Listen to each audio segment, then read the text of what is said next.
basically, the reason I've come over, I know it sounds a bit strange, but I'm in a bit of a rush, and I think you're really pretty, and I'd quite like to grab your number. Oh, okay, no problem. Yeah, have a nice day anyway. Yeah.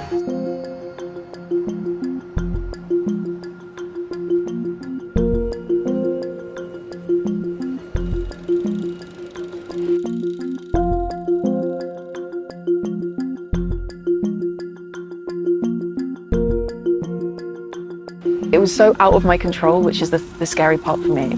It definitely made me feel afraid to kind of go out in public.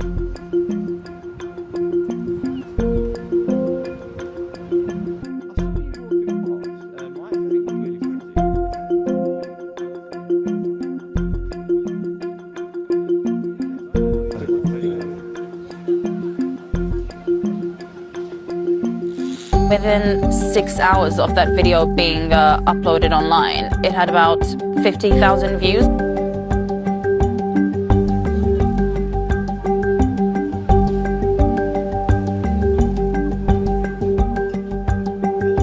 Where I'm unfortunately a victim of sexual assault.